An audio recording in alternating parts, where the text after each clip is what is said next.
Good morning students, कैसे हैं आप? क्लास 10th सभी बच्चे अपनी हिंदी की बुक निकालिए और इसमें चैप्टर फर्स्ट ये था आपका आचार्य रामचंद्र शुक्ल, जो कि हमने इनके बारे में पहले हम आपको बता चुके हैं, इनके जीवन के बारे में। आइए, इन्होंने जो मित्रता निबंध लिखा है उसके बारे में थोड़ा सा संक्षेप में आपको एक्सप्लेन कर दें। देखिए, आचार्य रामचंद्र शुक्ल ने मित्रता के बारे में बहुत ही सुंदर वर्णन किया है।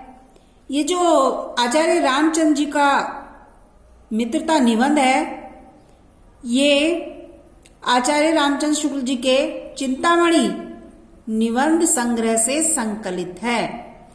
यह एक मनोविकार संबंधी विचारात्मक धारा निबंध है।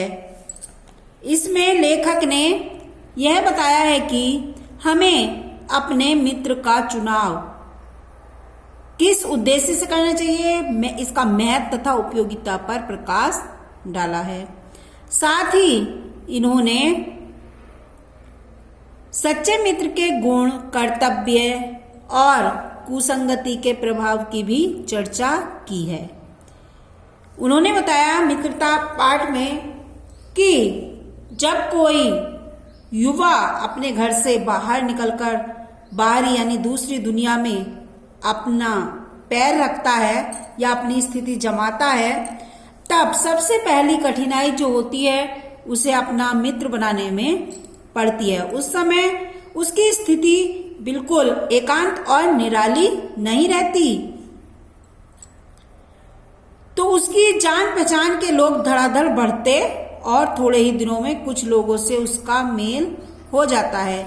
यही हेल मेल बढ़ते बढ़ते मित्र के रूप में परिमलित हो जाता है।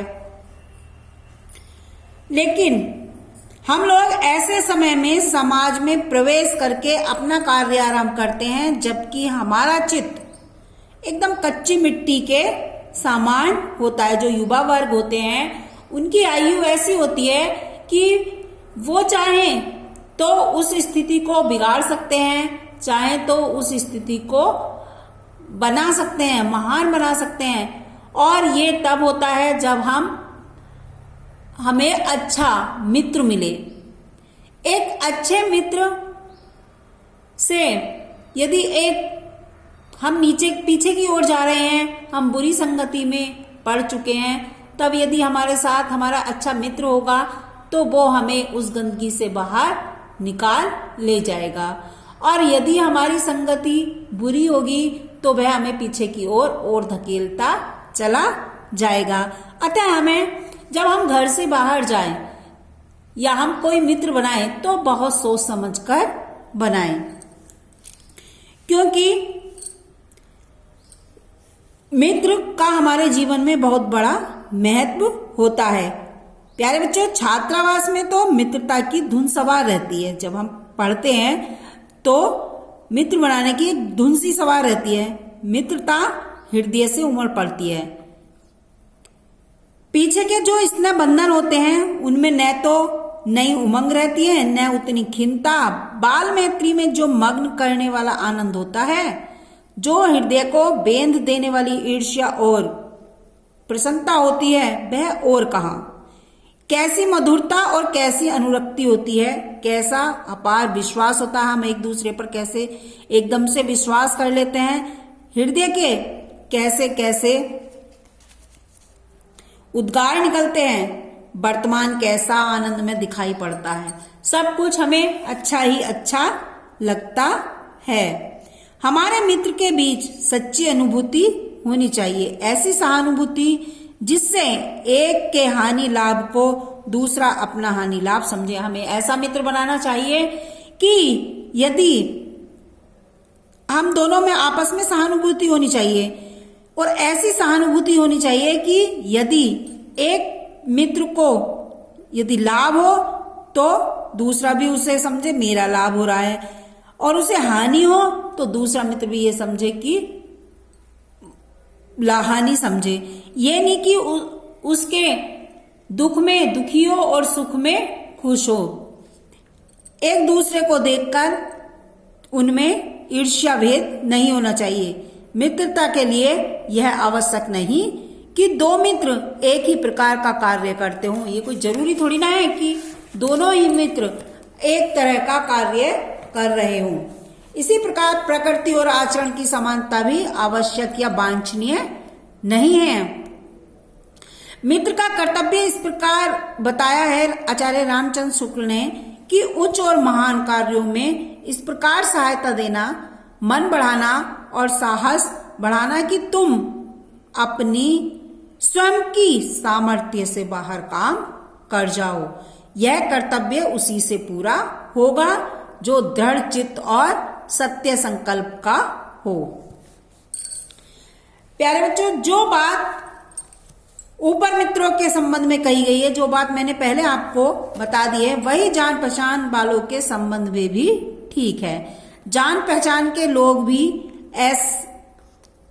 ऐसे हों जिनसे हम कुछ लाभ उठा सकते हों, जो हमारे जीवन को उत्तम और आनंदमय करने में कुछ सहायता दे सकते हो। हमारी जो जान पहचान हो वो भी ऐसी हो जो हमारे सुख दुख में बराबर के भागीदार हो। कहने का मतलब ये है, ठीक है ना।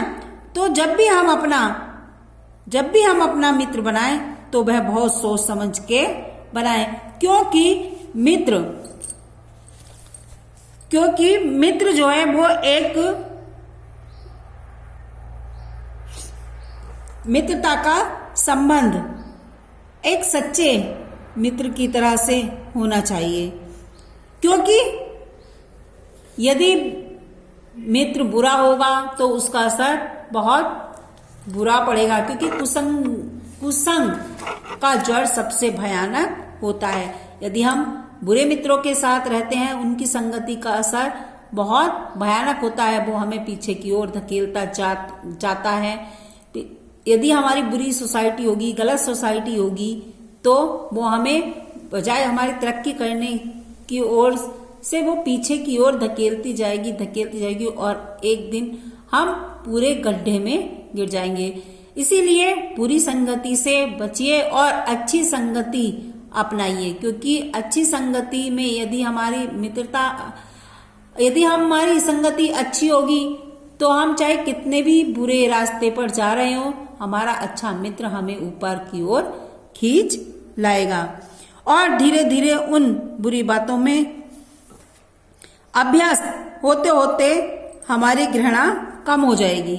पीछे तुम्हें उनसे चिढ़ने मालूम होगी, क्योंकि तुम यह सोचने लगोगे चिढ़ने की बात ही क्या है। तुम्हारा विवेक कुंठित हो जाएगा और तुम्हें भले बुरे की पहचान न रह जाएगी। अंत में होते होते भी तुम बुराई के भक्त बन जाओगे, यदि तुम बुरे व्यक्ति के साथ रहते हो तो। अतः हृदय को उज्जवल और निष्कलंक रखने का सबसे अच्छा उपाय यही है कि बुरी संगत की छूत से बचो। क्योंकि यह एक पुरानी कहावत भी है कि काजल की कोठरी में कैसे हूं सयानो जाए, एक लीक काजल की लागही पे लागी है। कहने का मतलब यह है कि यदि हमें कोई काजल यानी कि स्याही से भरी कोठरी में हम चले जाएं तो चाहे वहां जरा थोड़ी सी लगे, लेकिन हमारे ऊपर कालिख लगेगी जरूर। हम ऐसे ही साफ सुथरे होकर वहां से नहीं निकल पाएंगे। इसीलिए यदि हमारी बुरी संगति होगी तो उसका थोड़ा बहुत असर हमारे ऊपर जरूर आएगा। हम बिल्कुल ही साफ सुथरे नहीं रह सकते। इसीलिए हमें अच्छे मित्र बनाने चाहिए, क्योंकि कुसंग का जड़ सबसे भयानक होता है। धन्यवाद।